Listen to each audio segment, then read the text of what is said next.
بسم اللہ الرحمن الرحیم۔ السلام علیکم ورحمۃ اللہ۔ اور اردو ٹی وی میں آپ کو خوش آمدید کہتا ہوں۔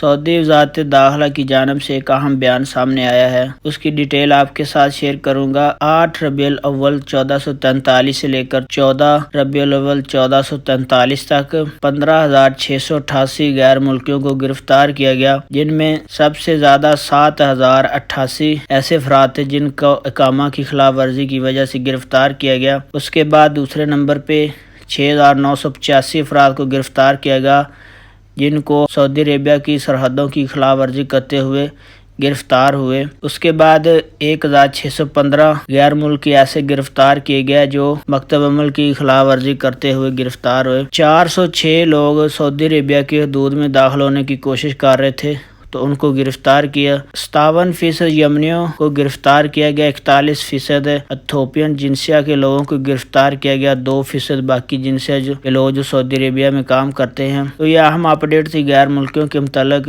کہ پچھلے ایک ہفتے میں جو غیر ملکیوں کی پکڑ دھکڑ سامنے آئی، اس کی ڈیٹیل میں نے آپ کے ساتھ شیئر کی۔ اپنا بہت سارا خیال رکھیے گا۔ السلام علیکم ورحمۃ اللہ۔